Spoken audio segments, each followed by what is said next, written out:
Welcome to episode 31 of the Marketing Operators Podcast. We have a great one today. We are talking about Cody's and Jones Road Beauty's new product launch that's going very well and all the tactics and thinking that goes into that. We are talking about Q4 production and what we are working on right now to get ready for the biggest time of the year for all three of our brands and most e-commerce brands out there. And last but certainly not least, we have our first MOperators Hotline question. For those of you who don't know, the MOperators Hotline is us taking questions from the audience and addressing them live on the podcast. If you have a question you want to submit, go to the show notes and you can submit it there. You'll find a URL to take you to a submission form. And last but not least, thank you again to the sponsors, Motion, Richpanel, Haus, and Prescient AI. If you like the show, make sure to subscribe and share with your friends.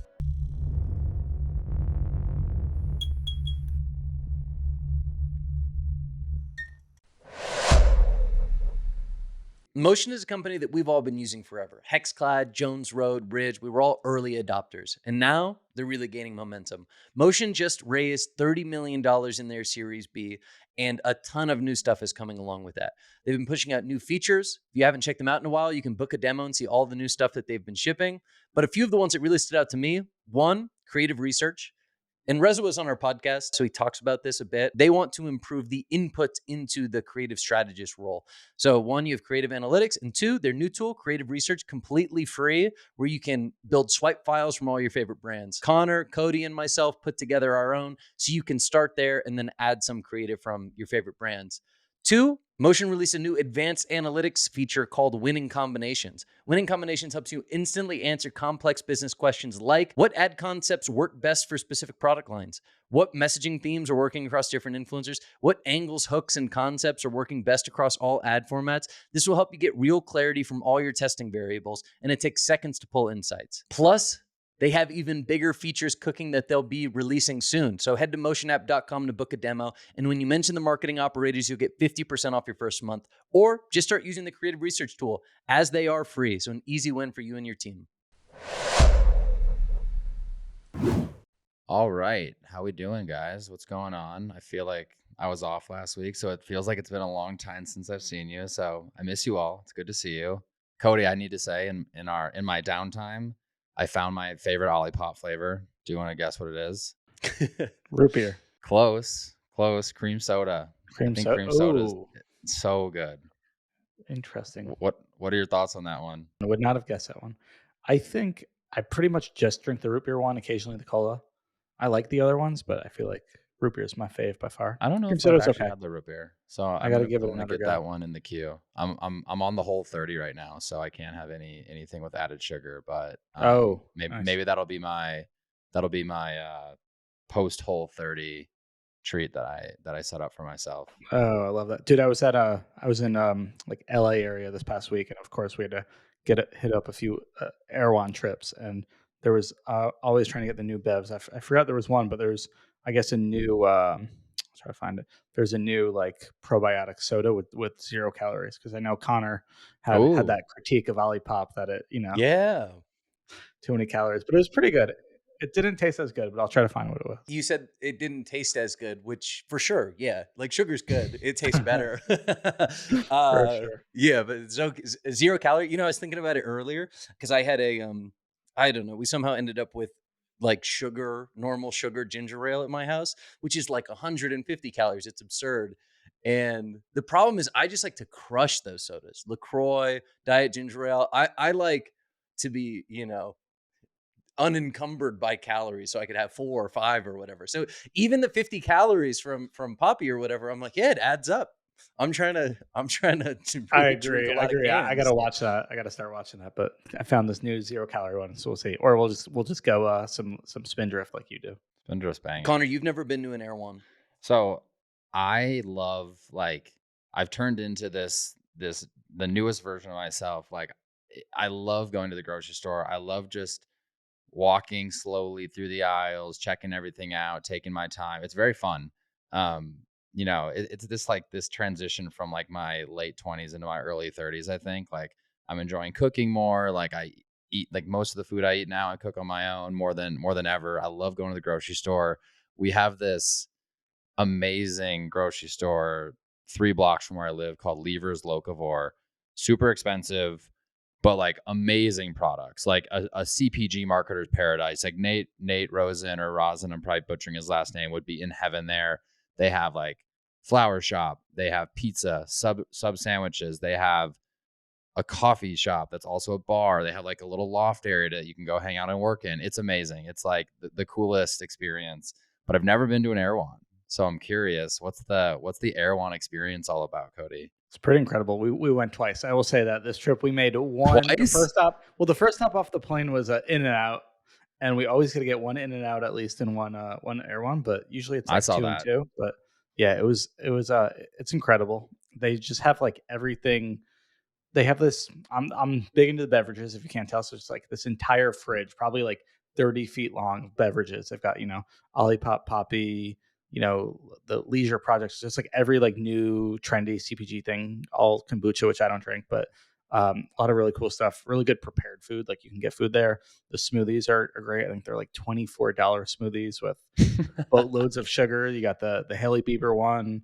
I didn't see it. They used to have a vacations one. So yeah, they're known for these like collab smoothies, which are awesome. Wait, like Yeah, Vacation, the sunscreen the brand, yeah, they do a lot of collabs, so a Oh, lot of like very influencer cool. collabs. And yeah, they've just got just every healthy snack, paleo, gluten free, whatever it is, you name it. A lot of prepared stuff, tons of supplements. It's a vibe. It's a scene for a grocery store.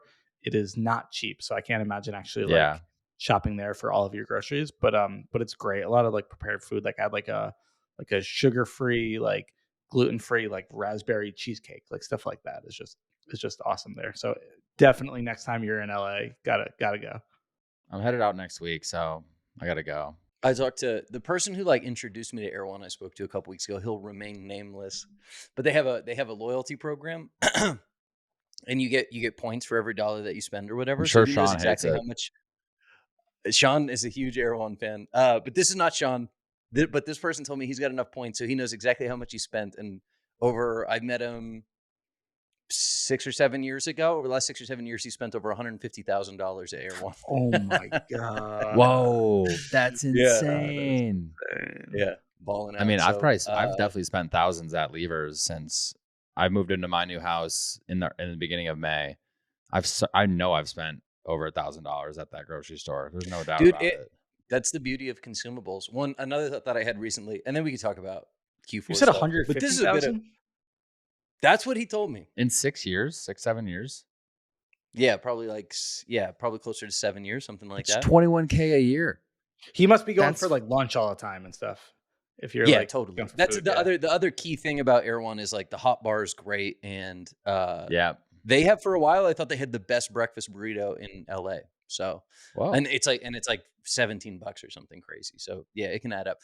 But the point that I was going to make, David Protein. Did you guys see that launch recently? So the RX Mhm. Bar founder, who like, it's an awesome launch. For those not familiar, RX Bar was famous for like really transparent ingredients. They had the packages that just had like the 4 ingredients. His new brand is a protein bar called David, and it's super straightforward. It's 28 grams of protein, 150 calories, 0 grams of sugar. So it's really it's all this unnatural ingredients and stuff. It is like utility. It's a utility bar. And I'm trying to bulk up, so I bought a few, and they like taste pretty decent. And I I like told them. you I'm yeah, I like them too. I bought a bunch. And the point that I was going to make was I just spent another like $120. I just loaded up for the next couple months or whatever. My LTV for David over 2 purchases is over $200. And like, yeah, my LTV at that brand could very well be in the thousands if we like Yeah. extrapolate this buying behavior out. So yeah, selling high priced consumables, good business. What brand do you think you guys have like the highest LTV at? I was just about Not to say not that. counting like a car or something like that. Mine's my ski like Icon or Epic. Does that count, or is that Mm, cheating? I buy It's like a that. service. That's like a Yeah. I mean, that's $1,000 for each every year, basically, which is brutal. But I've done it for the last 5 probably. But food. Yeah, but like yeah. Apple's. It doesn't even have to be. Apple's obviously massive. totally. Yeah. All right, maybe consumables is it, but we can do that one another day. I'm sure we got some serious stuff to get to. Wait, what I missed the first part, Connor. What did you say? The guy who founded David Bar, what was his previous brand or their previous brand? RX Bar. Oh, Oh, I didn't know that. Okay. Well, he knows what he's doing. Interesting. He knows what he's doing. Yeah. And both like really unique. They have like a marketing angle baked in, right? There's such like a Right. point of view for that business. Hey, we're going to be super transparent. We're going to put it right on the packaging. This is like very transparent and the same. Every bar says 28 grams of protein, 150 calories, 0 grams of sugar. It's like, that's super cool. Yeah, but the RX bar was like nothing unnatural, 6 ingredients. This one's like, Yeah. it's clearly unnatural because it's got macros that are too good to be true. Yeah, totally. I But it love tastes it. good. I think it's super interesting. What's in it? Seems like it went well though. Like there was a ton of hype. I think it's just David. I don't know what the URL is, but there was a ton of hype. DavidProtein.com. I think even like for months, just like a lot of anticipation about it because the macros got people talking. It's like, how is it so good? They gifted to a lot of people, so a lot of seeding, a lot of people talking about it on the timeline, and then like I'm even seeing them all over TikTok Shop already. So like they hit it pretty hard out the gate. It seems like. And I think it was a really cool. really good launch. Do you think they were able to lean into their RX bar CRM? And do you think if so, or do you think no? Totally net new, separate. Yeah, they sold that to like a big CPG. Oh, got it. Okay. All right. Well, I did want to, before we get into the meat of the episode, we're going to talk about Q4 planning in a little bit, but Cody, Jones Road Beauty just dropped a new product. Sounds like it's going really well. Very, very curious to hear any details you can share about the new product, the performance, any like USPs of the new product. I'm very curious. Yeah, so sorry to be blowing you guys up with screenshots. Just didn't have anyone else to tell. Was proud of it. So apologies about that. So we launched every year. We launch our anniversary kit. We are coming up on our 4-year anniversary. We call it the Bobby Kit, and it's essentially a kit that has some limited edition products that Bobby's really excited about. Usually, what we will do is we'll take one SKU, so one shade from a product that we are launching next year. This one is gel eyeliner that she's actually known for creating. So we have the gel eyeliner in it. And then we also have a brush that hasn't come out yet. That'll come out next year. So those are exclusive. And then you can choose between 2 mini Miracle Bomb shades, and minis always do well. So got some exclusive stuff in there. It's great for retention, but pretty good for acquisition as well. Got the mini in there, which people love. High AOV. So it's great for acquisition. So overall, those always do really well. Last year we had 25,000 of them. We sold out in maybe 2 weeks. First 5 days, I think we sold 32,000 of them, so already more than last year. But what's exciting is I think we had like 100K of them. Don't quote me on it. So we've got a lot of inventory to push, and we moved it up this year. Our anniversary was actually on the 26th of October, which is when we always did it. But we were like, let's move our holiday up. Like it's crazy in beauty. Like most beauty brands launch holiday like into retail in like September. So we're actually like pretty late on it. So we moved our holiday launch till end of November. Sorry, end of October. And we moved this launch up just to be able to, have more time to sell more units, especially because we were placing some pretty big POs. I think we felt like there was a little bit more margin for error if we had more time to space that out over. So yeah, it's been great. Very happy with how many we've sold. Going well in all regions. Very happy with the number of inventory. It's Nice. so tough on these limited edition things because you want to buy enough to move units and really impact sales, but you obviously don't want to buy too much. So it is a little nerve wracking. So I'm just really happy it's doing well. We're well above forecast, and I didn't even think we forecasted super conservatively this month. It was a pretty big number. So I'm pumped. I'm thrilled. Seems like everything has gone very well so far for this launch. So do all of your so are all products that are at some point in time or like the first point in time exclusive, will those ultimately become an evergreen product the next year? Is that the idea? So like the exclusive gel liner, which is part of this bundle, that's going to be its standalone product next year. Yeah, that will be. With the Bobby kit specifically, every year, this anniversary kit, we do that. We always pull forward one thing in one shade. Okay. But we don't launch every new product like that. Like some products we'll just launch. Got it. If it's bigger. And then we have actually done it before. Like we had a kit in the summer, like a summer skincare kit, and we put a new product in there. Didn't do so well, so we're not going to launch it. So that was kind of a good one to get some feedback on that we were just kind of holding on. Yeah, so we've got like another one next year. Like there's like a product that we just like our product team and Bobby have been working on for a year, and they're like not completely sold on if they want it to bring it out or not. So that's what we're going to do is just bring it out in a kit and see if people like it or not, and can always bring it out. We'll do that for like Miracle Balm shades. Like last year, I believe it was in the Bobby Kit, we launched a new shade of Miracle Balm in a mini. That was the only way to get it. We did not know if we were going to bring it out, but we sold through these Bobby Kits, and people were just begging for it. So we pretty much made the call within like a week, and we launched it in September, and it was the best first 4 weeks of a Miracle Balm shade launch. So Which shade was it? That was called Pinky Bronze. This is the 5th edition of Marketing Bros Learning Makeup. I love when Cody starts talking makeup. It's great. It's great. Yeah, kind of just like lean into I'm putting a Pinky Bronze Ridge wallet on the merch cow right now. So love it. Yeah, trying to get some of that success. I do think if anybody can learn from that, like I do think there's a lot of value in launching some type of limited thing, testing, seeding the market, and if people loving it, then kind of going big and making it evergreen. So I think if it works for your business, it's certainly a good strategy. Yeah. That's one thing we've been taught. We have, I've been at Ridge for almost 8 years, and for a long time we launched very little. We were like completely driven by new marketing channels, new marketing strategies, etc. Over the last 2 years, we've dramatically expanded the amount of newness that we've had, and it's super difficult to forecast. So there's been a number of instances where we just have stuff for a long time. We've got a product right now. We've had like 3,000 weeks on hand, something like that, like just some absurd amount.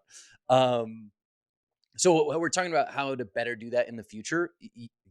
I think that's a great example that you just laid out, like pulling it up for an exclusive period, measuring reception, maybe bringing it back. What we're talking about doing is launching more frequently with smaller amounts, and then just having a more formal function around bringing back the things that win. Exact same idea, but just like buying lighter at first, not expecting to hit home runs off the gate or out of the gate on every product. And then the ones that do win, we know we can bring back, and we can better plan for that in the future. So, these are all. Do you ever bring back stuff that doesn't do super well? Like let's say you do something and you think it'll sell through and you have extra of it. Do you just leave it on site, or do you ever like take it off and then bring it back during like a Labor Day or Memorial Day or anything? So yeah, good question. We actually just did that. So there were a handful of like our Hyper Lime.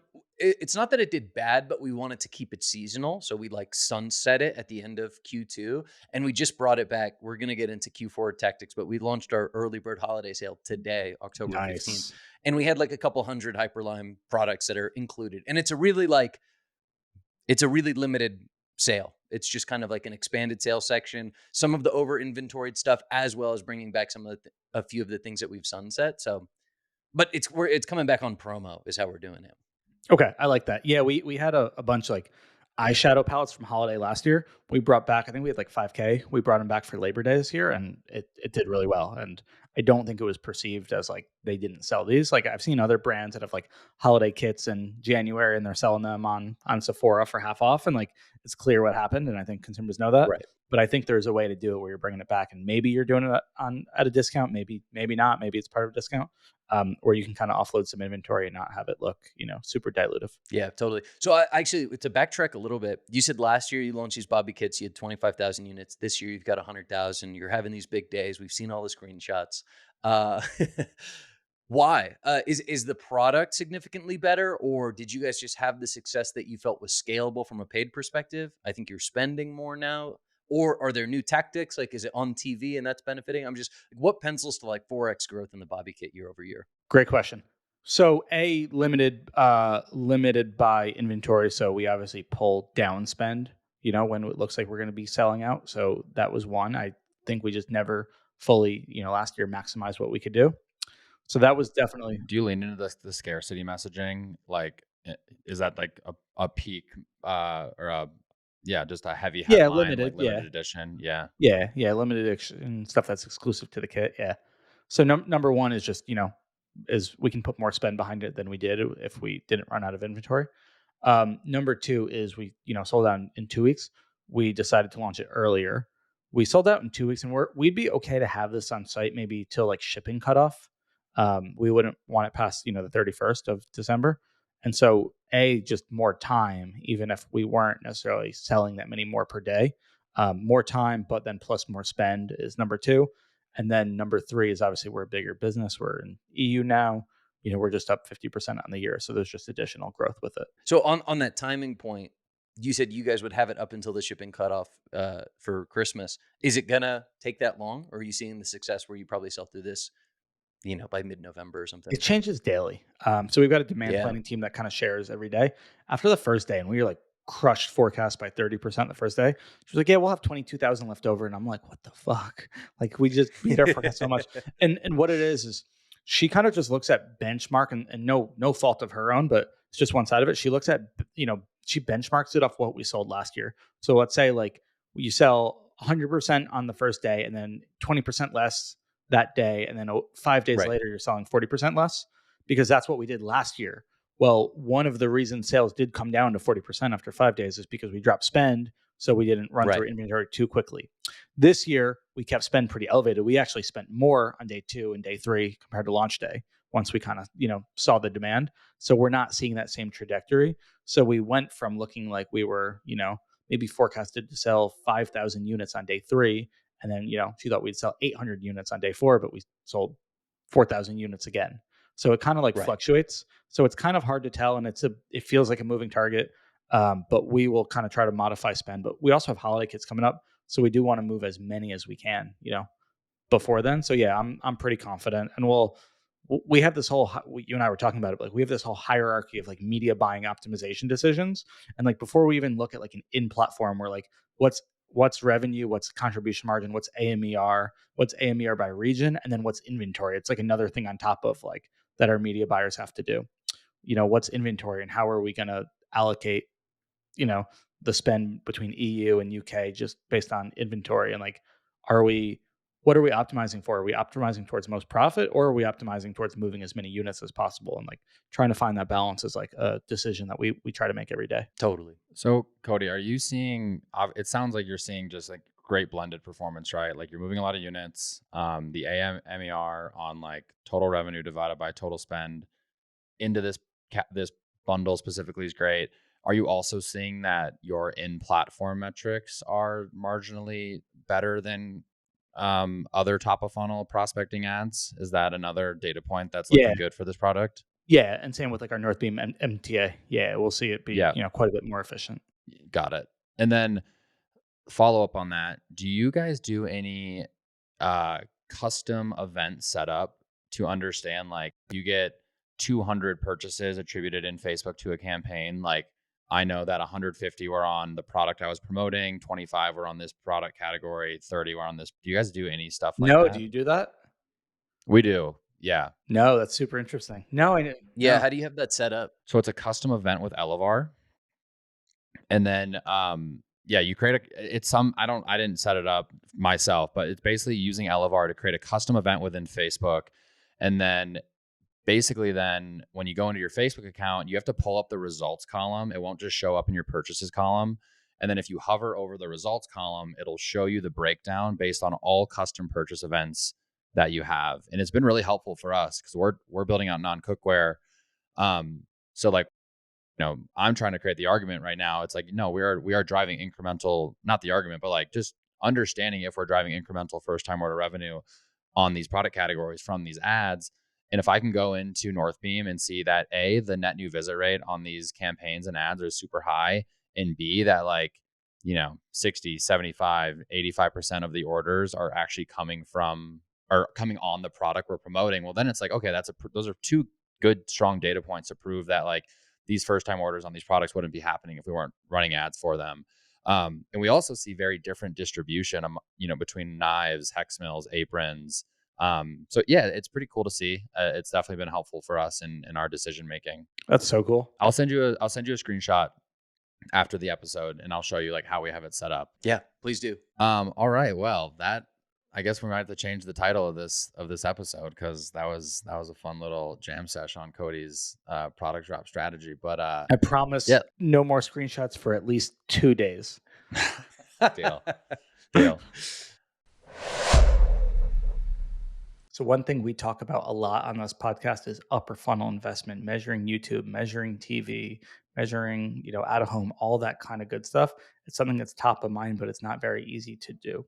Recently, Jones Road turned to Prescient AI to help us as our new MMM media mix modeling tool, and we have been super impressed. No joke, it's really helped to quantify some of the things that we thought were true, some of the things that some of our tests, showed us, but especially TV was very hard to measure. We were spending about 10% of budget on TV, and we just weren't really sure how it was doing. Spoiler alert, test of the week is actually looking great. It's actually looking like our most efficient channel thanks to Prescient AI. So we are in the midst of scaling it up, and results look good.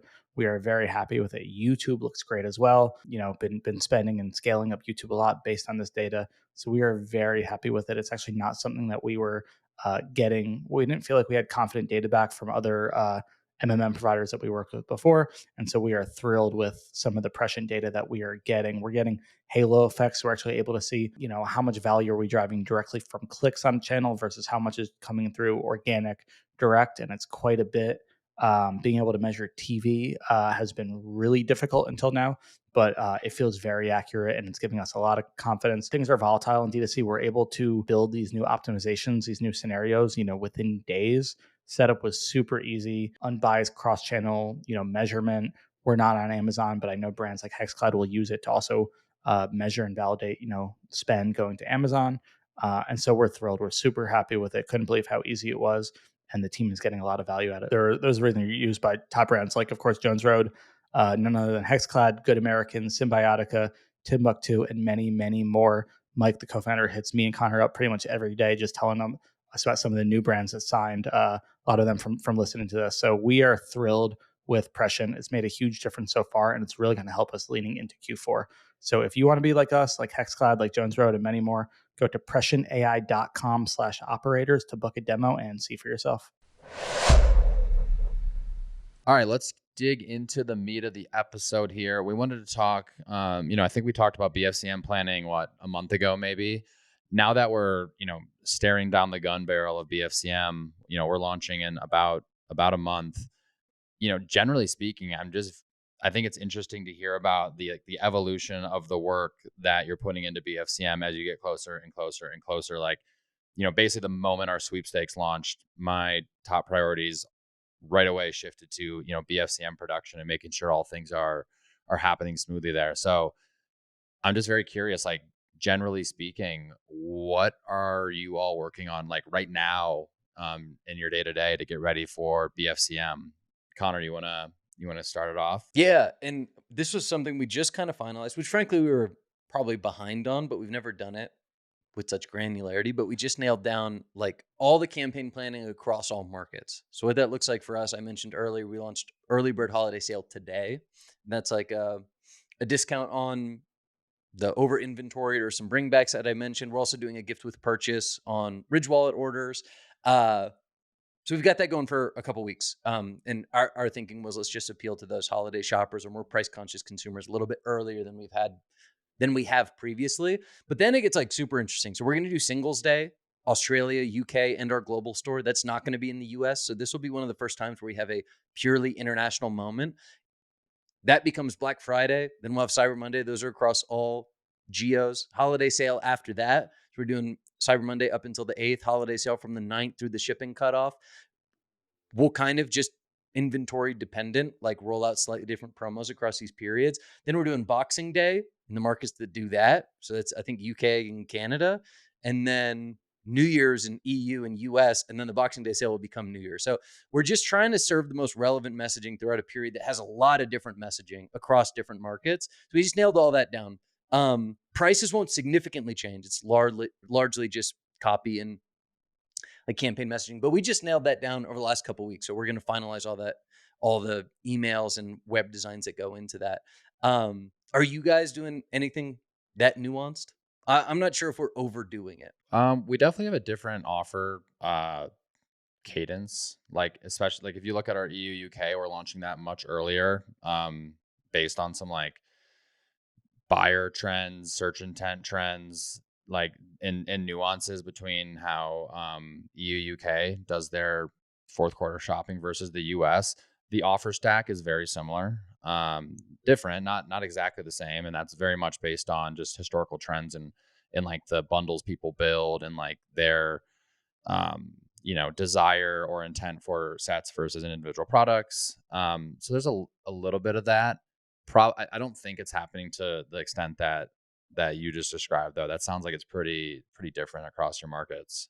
Yeah, it's really just like I said, just a messaging thing and like slightly different timelines. And for instance, Boxing Day in the UK then becoming New Year's sale. EU doesn't have Boxing Day, so we're just going straight from holiday sale to a New Year sale. Um, so a lot of like moving pieces there, but we just finalized that. So that's what's been top of mind for us over here at Ridge.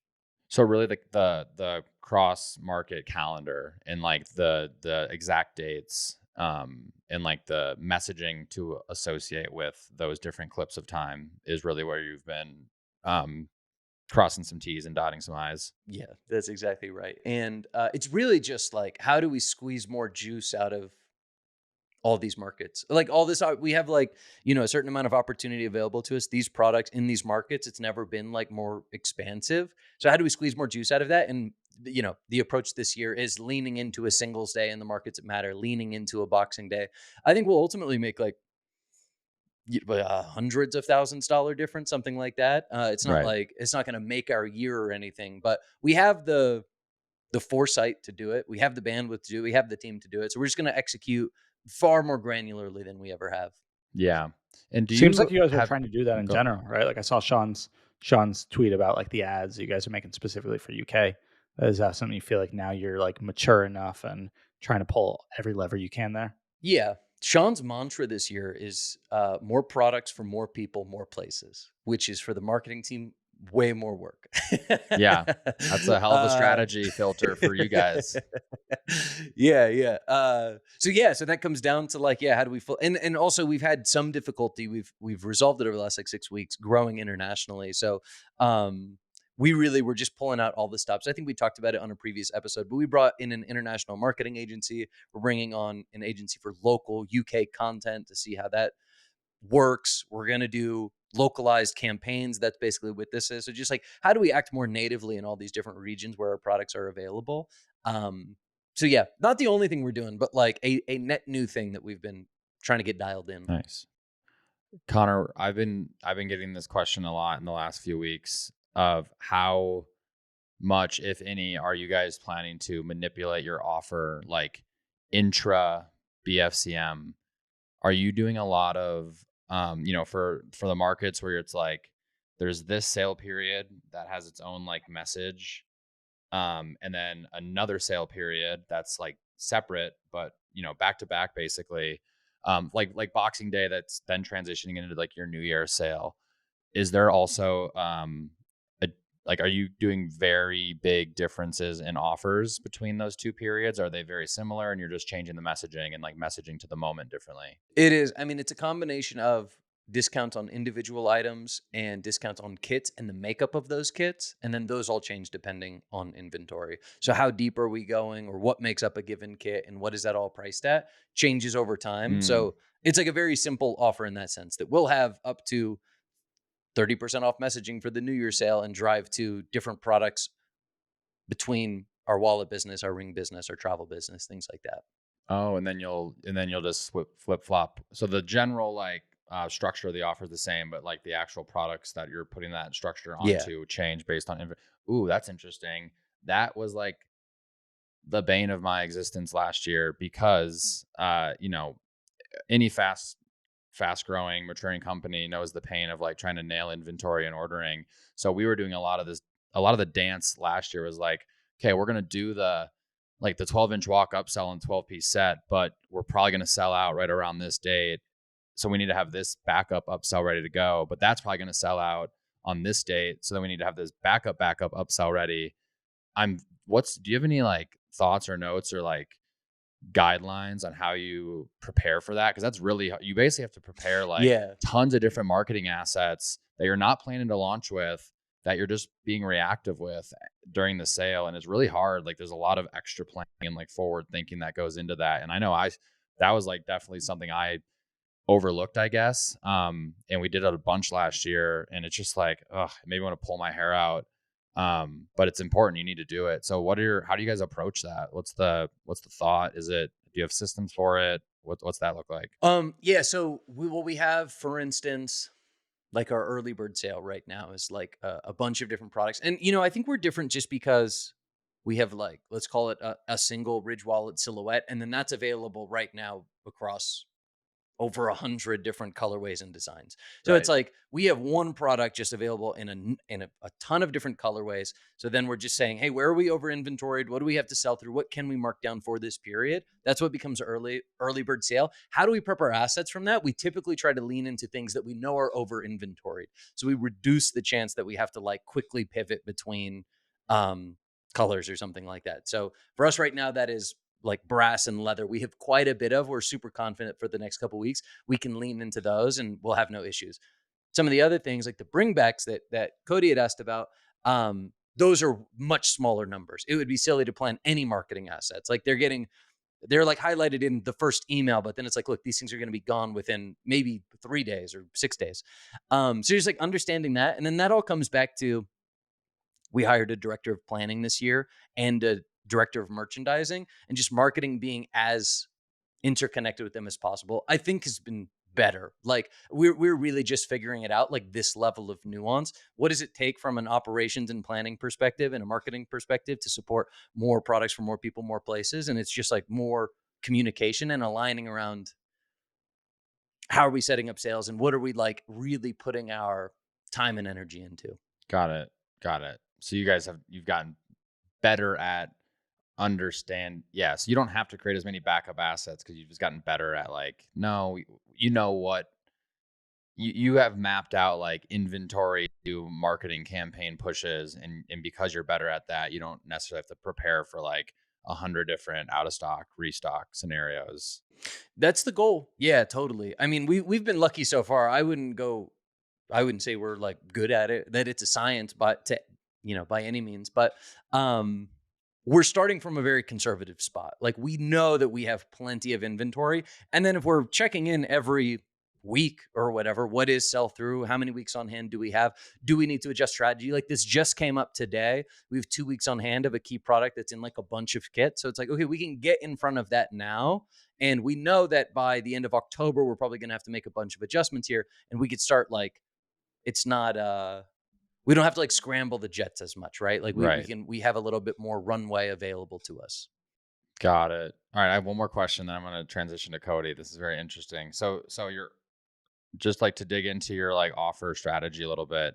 So early bird sale is really about liquidating like kind of over inventoried SKUs. They're probably not the most popular. They're kind of like the, call them the ugly ducklings, whatever you want to call them. At what point will you transition into, okay, this is now our best offer of the year. These are on our top selling SKUs. Like this is when we're going to make our big push. Like when does that change happen? And like, how does that change happen? So the plan what started today was, discounting over inventoried items. So it's like, there's some solid stuff there, especially with the bringbacks. It's cool. I think we'll be able to drive volume. We always have. We can speak to that more price conscious consumer. We're also doing the gift with purchase. So we're doing our coin tray, which is one of our more popular accessories, free with all Ridge Wallet orders. So that's our kind of chance to drive demand and interest in core products that are full price with a gift with purchase. So that's kind of the two-pronged approach to how do we sell through full price core inventory more efficiently, as well as this older inventory that we have too much of. So that's a strategy right now up until 11/12. That's when we're rolling out full Black Friday messaging. Got it. Okay. Interesting. When are you guys doing Black Friday? We are doing Black Friday, November 15th.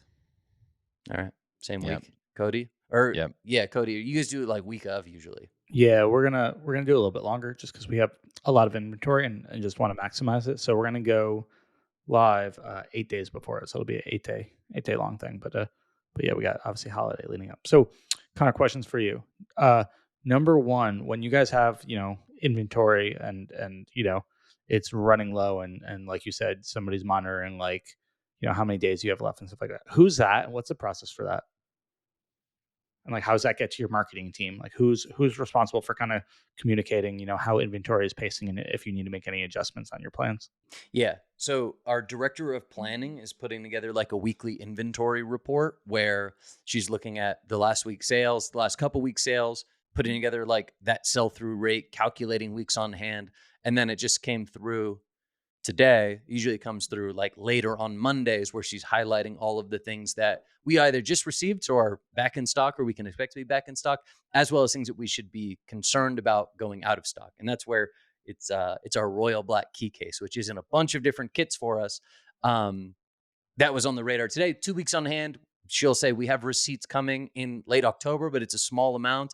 There are some available to air end of November, so we could have them back in stock completely mid-December. So next step there is, then we're just collaborating together. We have our call tomorrow morning with merchandising as well, where it's like, okay, what's the plan from there? We're going to have to re-kit some things. We have to find some alternatives.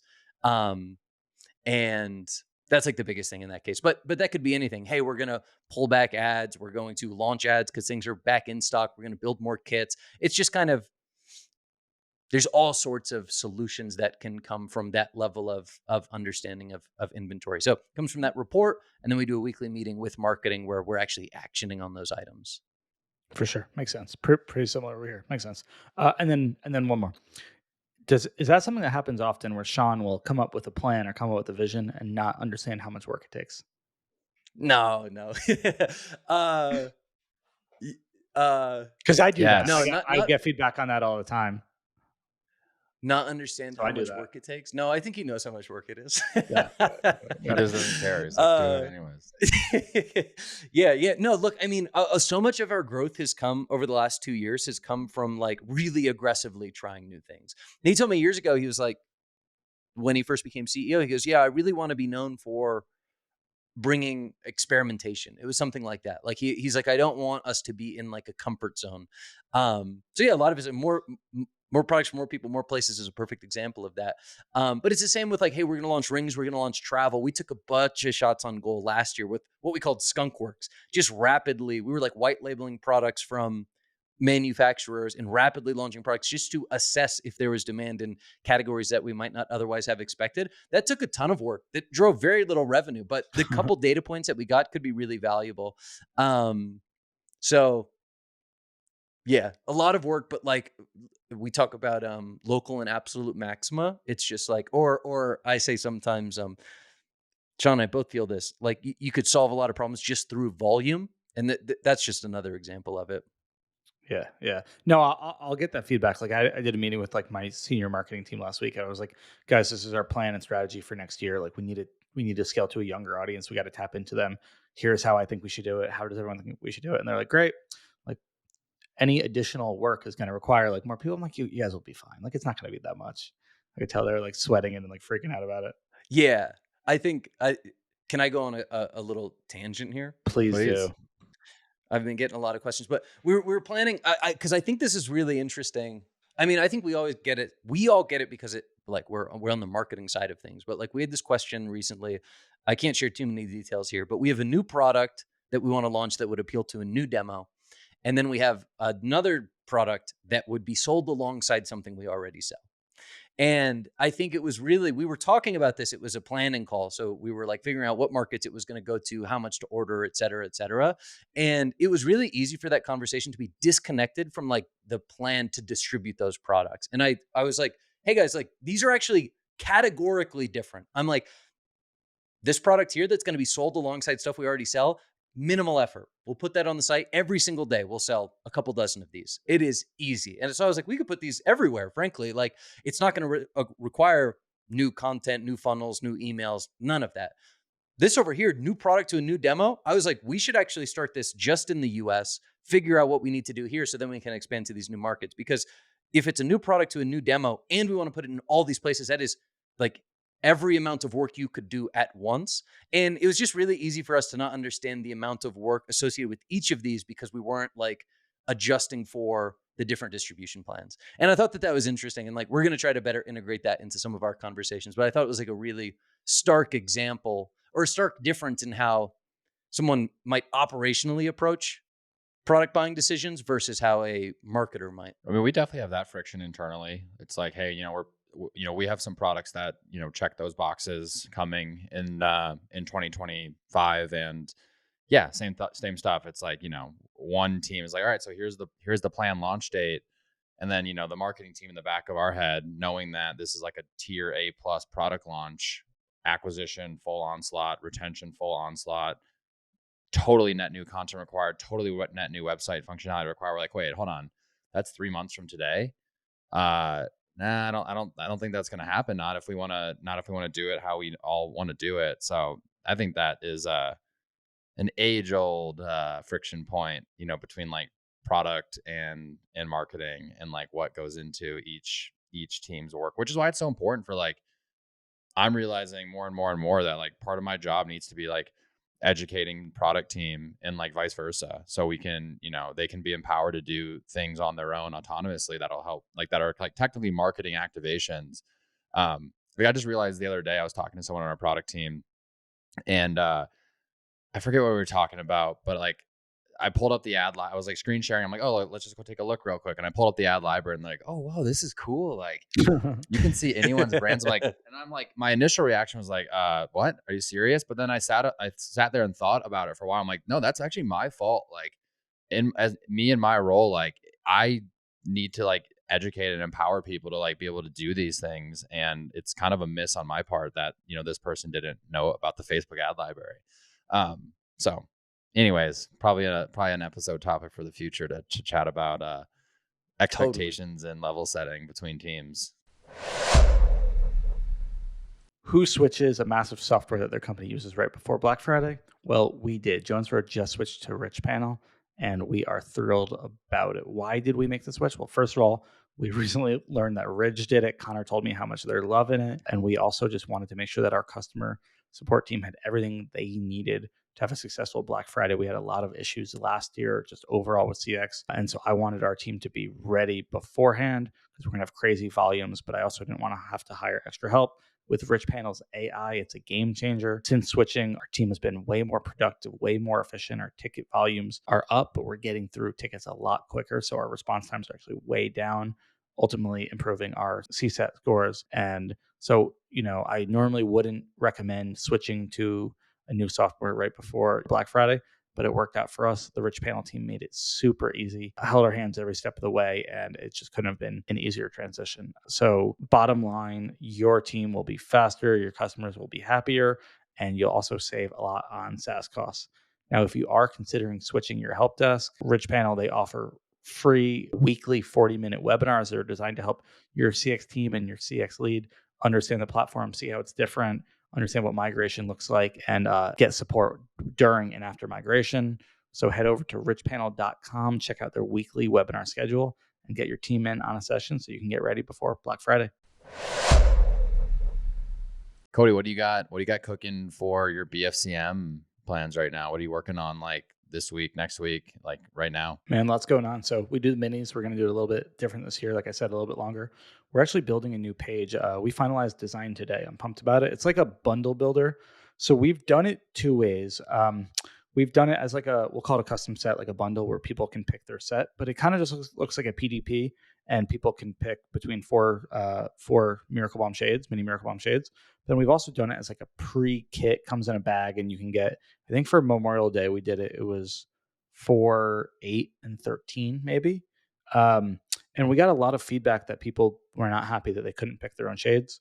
So we're just going to do that. But what we liked about the Memorial Day offer is AOV is super high. I think, the average people are always going to get the middle one. And I think that was like $120. So we love that high AOV to be able to scale into. So what we're going to do is have an option of 4, 6, and 8. And that'll kind of be like the first choice you make on the page. Pretty slick UX. We actually hired a UX designer freelance. We, internally we just have graphic designers, so we wanted a UX designer for this. And it's really cool. It's like, if you go and you hit 6, not only do you show the discount, but it also, you get a little tag that pops up that says like qualifies for free shipping. So I'm pumped about this page. It took a lot of work, took a few weeks to get just the design done, and now we've got to get it dev'd.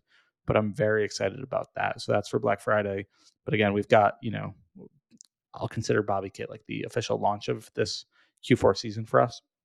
So we're scaling it into hard, putting the finishing touches on Holiday Kit, which is end of the holiday kits. We have a lot. We probably have like 6 or 8 different SKUs as part of our holiday collection. We have a mini catalog, a 16-page mini catalog going out with post-pilot, 80,000 units of that going out across retention, I call it retargeting, like people on our list but haven't purchased, and then about half of it is net new prospecting as well. So that'll be our largest direct mail test. So I'm pretty pumped about that. It turned out beautifully. It's got our whole holiday collection in it. So that'll be end of this month. We've got a new, I guess you call it like a landing page. It's not a collections page, but it'll be like a page on our site that'll have our whole holiday collection, and it'll be able to house it.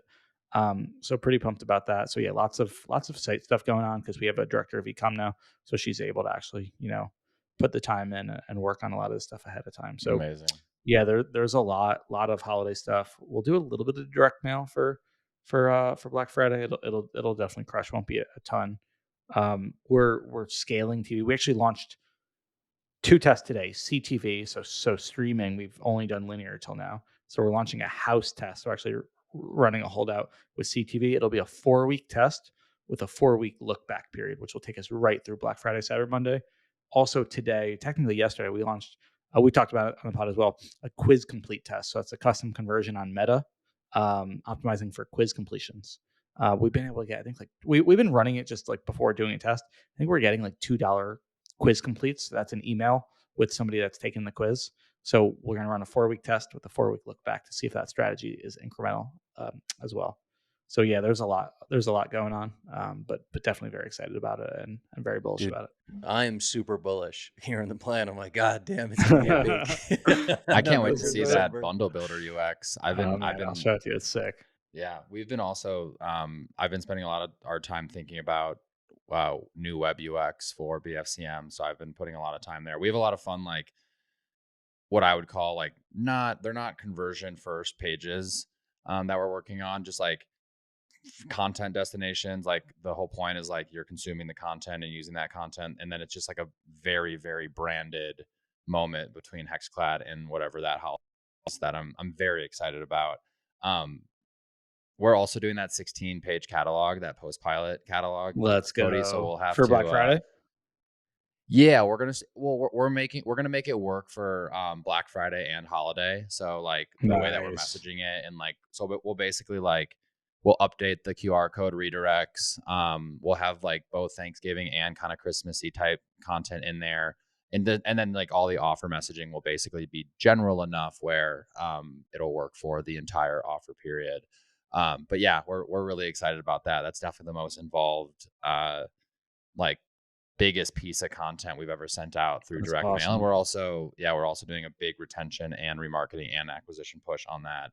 I think we'll probably have hundreds of thousands of that piece of content get distributed. So we're pretty excited, and we're going to do like the post pilot user holdout test to measure how incremental it is and all that jazz. So yeah, I want to see your creative awesome. when you have it. I'm pumped about it. I just sent it to you guys, but we'll definitely share that. I'm going to find you this bundle builder. I'll share that when we got it. I'm pumped about that. But yeah, no, that makes sense, especially your guys' AOV and everything. And I'm sure you guys have a huge customer file. So are you doing that same thing across retention and acquisition? Yep, exactly. And we honestly don't do a ton. This is actually kind of an unexplored channel for us that I think will be more of a focus in 2025. But like historically, we've done some direct mail prospecting. We haven't done a ton, mainly because we haven't like found a vendor that we were like working with, and we just felt like our time was better spent scaling other validated channels.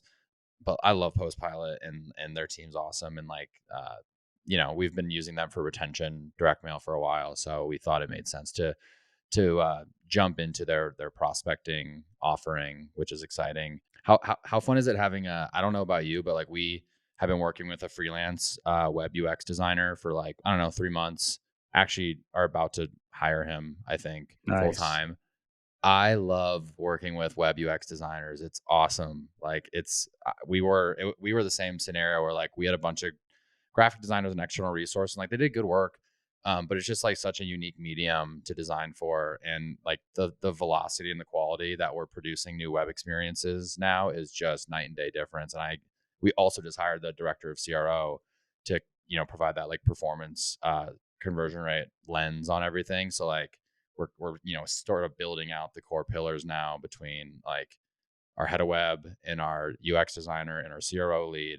It's just all coming together, and like I'm seeing in real time the change in quality and efficiency, and it's like it feels so good. It's so great to have to have specialists who are just like subject matter experts at these things, and then to also have the bandwidth, like kind of to like what I was joking about, like Sean earlier about like coming up with ideas and not having like the team for it or like knowing what it takes. Like I'm totally the same way. So it's just so nice to like have had these things that I've wanted to do and have the team to actually be able to implement and carry them out. Just to kind of that level. So yeah, like some of these things wouldn't be possible. Like we would not be able to do this bundle builder, and we wouldn't be able to, to get some of the stuff off the ground without this team. So it's a great feeling for sure. Same thing with direct mail. We wouldn't be doing a 16-page direct mail without director retention as well. Right. Yeah, Connor, what's your web design resourcing? Because I always look at your website as a muse for user experience. Do you guys have web UX internal? No, they're technically like graphic designers by trade. Yeah. We engaged with but it's also right now, it's a lot of just like iterating on existing elements, right? So like the transition that we did like towards the end of last year was, I heard it in an interview and I was like, oh, I really like that. We were interviewing for a director of product. We didn't end up hiring for the role, but this woman had talked about building tools for marketers. Like that was a function. And that's kind of the lens that we've put things through. So we went through a period of time last year and then earlier this year, we had we did some of it internal and then we had like a UX designer external who would help contribute, but just the idea of like, let's build web components.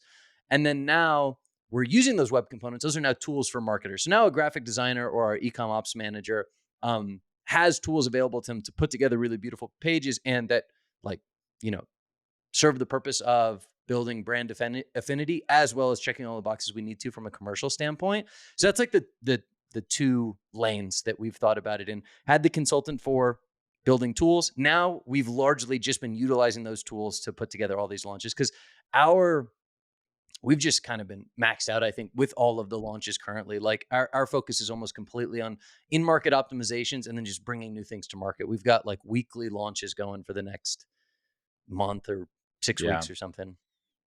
But that's the beauty of that's the beauty of these like web UX components is you do it once. Right. For a lot of things, right? You do it once. And that's what I've been telling our team the whole year. I'm like, not the whole year, but in the last few months, it's like, 75% of what we're going to do on the website is from what we did last year and what we've, tested into this year. Right. And then the additional 25% is where we're going to have a lot of fun and like really innovate and kind of elevate the experience. But yeah, that's been my, you create these like repeatable sections on UX. And so you're saying you're at a point now where like, you feel like for the most part, you've checked a lot of those boxes. So you're not doing a ton of net new web UX builds right now. No. And actually I went through like in March of this year, I was like, look, we are just locking in what we've got. I'm like, we were actually spending too much time developing net new elements. We were sending way too much stuff through development, just like slowed down timelines, created bugs, created inconsistencies. Yeah. So let's just build the component library. It all lives in Figma. They're custom coded elements that live in Shogun so that we know that matches one for one. So now like even someone who's not a designer like me, I can go in and screw around with the component library in Figma, drag things around. And I'm like, guys, I think this would work well. And like, we could lay out these images, highlight these value props. This is like a nice intuitive flow. We've got a couple different buy box options. And then designers can make that actually look really good. And then that is just an e-com ops task where we can transition all of those Figma components into Shogun components. So from that perspective, we're in a really good spot. We are probably like limited, but from like a basic blocking and tackling of can we put together great launches consistently without like breaking our backs, we're at an infinitely better spot than we've ever been before. Right. So we're in our groove there. And then I am getting jealous hearing you guys talk about all the new stuff. We could probably get back into that. I think we've set a good foundation. We could get back into more experimentation. There's phases though. I think that's fair and a good way to think about it is when you've got launches, like you've got to have your team focused on that. And there's so much that goes into that, as we've talked about, you can't be testing that much net new. We're definitely not, we're building new stuff for these launches. We're not necessarily doing like a ton of evergreen testing as much as I would maybe like us to do, which we'll do more in January when we don't have as many launches. But when you've got like product requests that you have to design to have a new page to be able to carry out this launch successfully, like you got to prioritize that over testing a new nav and deving out a new nav, Totally. I spent some time with I was in Austin a couple weeks ago and I spent some time talking with the Huckberry team a little bit. these guys, I think their director of digital products, name is Brandon Cohn. They have a very built out team and a very impressive just UX. I mean, front end UX, but also then I was picking his brain about their process. And goddamn, they're so dialed in from like planning to briefing to like V1 versus future iterations and how they map it over time and work with like their engineers. I think they got like 4 or 5 devs on their team because they're all custom. But you look at a brand like Huckberry, 8,000 SKUs probably across Yeah. a million different categories. Like they're a great muse for anyone like trying to understand how to like scale out web UX in a really beautiful, amazing, high converting way. Dude, totally. And that's the sort of stuff I like geek out on. I was just talking about it with our ecom ops manager because there are examples of us like being in a really good spot. I talked a while back. We like simple stuff, right? Like we created a naming convention for our product types so we can more easily create collections. We have more automated collections, and when we're launching new products, the long tail of things that we want updated get updated. That feeds into like different upsells that we have. It's great. So there are certain examples of like from a back end product perspective. How are you setting up and naming things and labeling things? And how are you using product tags and meta fields and things like that to make the front end actually look good in a scalable way? And then there are other examples where we're just like struggling. So it's an iterative process. Dude, we're very much closer on the struggle end than we are on like the Huckberry excelling end. But Yeah, I see for sure. ourselves moving towards the away from the struggling end of the spectrum, which is all I really care about. Did you know that platforms overreport performance 65% of the time? In a recent study, Haus found that 82% of incrementality experiments showed that platform reporting was either underreporting or overreporting by more than 25%, and 60% of the experiments showed discrepancies of more than 50%. This is why marketers are moving away from platform attribution towards incrementality measurement in order to maximize their growth and efficiency. This is one of the many reasons that the three of us, Connor, Cody, and I, all work with Haus. So what is Haus? It's a self-serve experimentation platform that allows you to configure regional tests and control experiments to measure incrementality and identify points of diminishing returns. What does that really mean? They tell you, hey, these are the 40 zip codes you need to exclude from this campaign, and we can look at what results did you drive in the targeted regions compared to that holdout group. Really awesome. We use it all the time. As an example, we just identified a lot of our non-branded Ring search and shopping campaigns were not nearly as incremental as Google was reporting. So we've been growing our Ring business over 100% year over year and spending less on Google. So we've been able to be more efficient with every dollar spent. Haus is built with cutting edge methods by PhD economists and data scientists who have built these solutions before at companies like Amazon and Google. The Haus platform allows you to test all your marketing channels, both online and offline, measure the impact across all your sales channels, D2C, retail, Amazon, and calibrate your platform reporting for incrementality with Haus. Discover your marketing's true ROI and unlock new growth with Haus. Go to haus.io/operators, spelled HAUS.io/operators to start your incrementality practice today.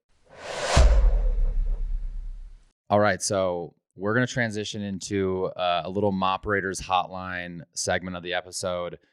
We are starting this hotline. We are taking questions from all the listeners and addressing them live on the podcast to kind of basically take some of the concepts that we talk about on Ridge, on Hexclad, on Jones Road Beauty, and just show that these are like not unique to our brands. Like these are very all-encompassing practices that can be applied to a variety of businesses and a variety of verticals, e-commerce and not. And I think this is the first question we're fielding from the MOperators Hotline intake form. All right, so we got our first question from Rohan. Question is, I was wondering your thoughts on advertising a service-based business overall and translating everything you've learned from e-commerce direct response to service-based businesses and how you would strategize that. Keeping it broad to try to help other people in the audience opposed to my my client's exact business model. If you can expand on ad creative attribution, channels, etc. So is he saying? I think he is a roofing company. It's B2B in the sense that he's trying to do roofing for businesses. I see.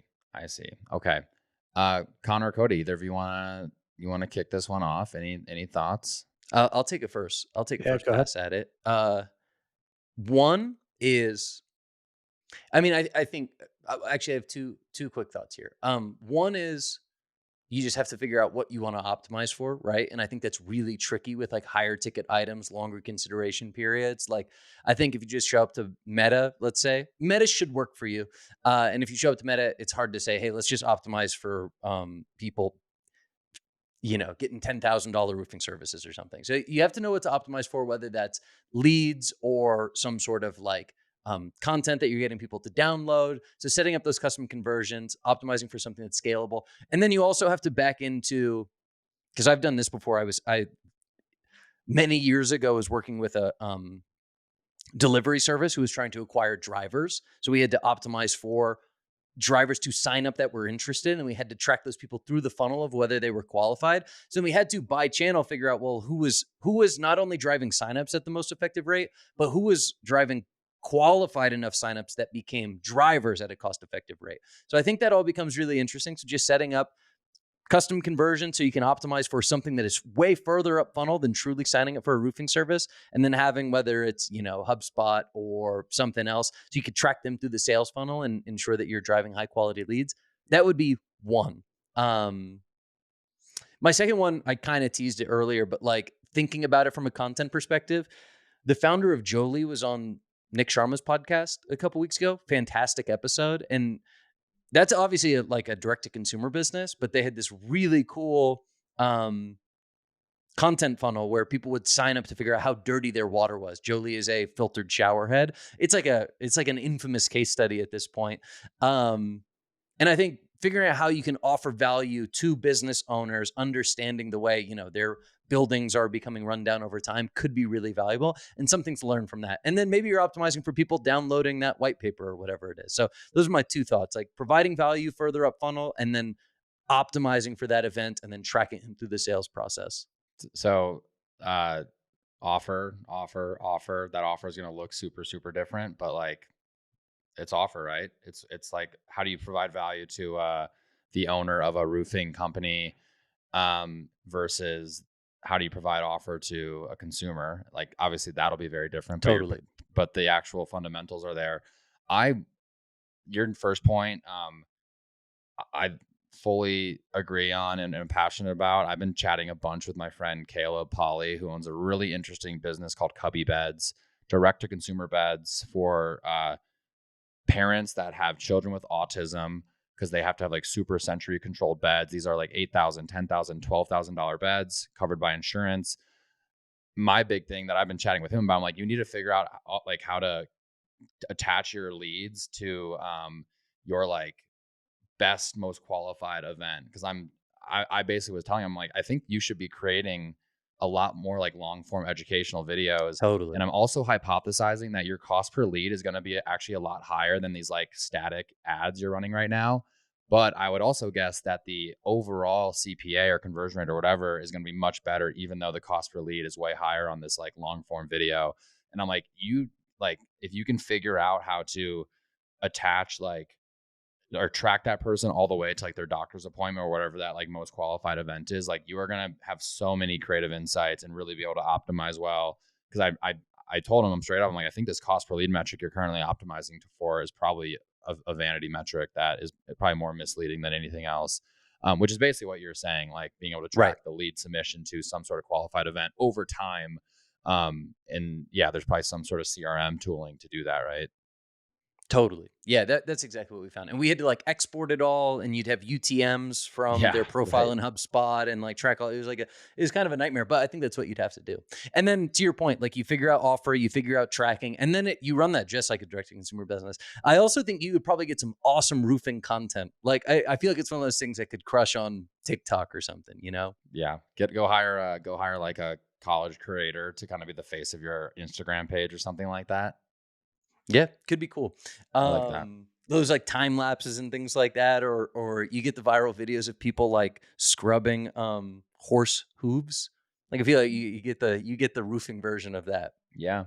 And the bar is much lower, and like, consumer is where all the innovation's happening in like e-commerce and marketing. It feels like, go look at these unsexy businesses where like you can still drive growth with marketing. You go and do something like that, like that's really punchy and top of mind, and you're going to stand out even more The one I've been thinking about recently a lot is Nutter Butter. I don't know if you guys follow the Nutter Butter TikTok page, but they are doing some just like way out there content and like getting a bit of a revival from it. It's kind of funny how they stand out because they're like this legacy, CPG food treat, and now they're doing this like very Gen Z like kind of out there marketing. So they're just standing out in an insane way. Cody, you got anything you'd add on? Yeah, I'll add. I agree with you guys. Sounds like you guys got some service lead gen experience. I do too. Actually, that was definitely how I got my start. So definitely offers. Like I would honestly, I would just read Hormozy's books, like Alex Hormozy's books, like definitely about offer. I think you can get really creative with the offer of service-based businesses, especially if it is B2B, but also B2C. Versus like e-com is like, hey, here's a gift with purchase, here's a discount, here's a bundle. Like that's kind of all you can do. You can get very creative with offer.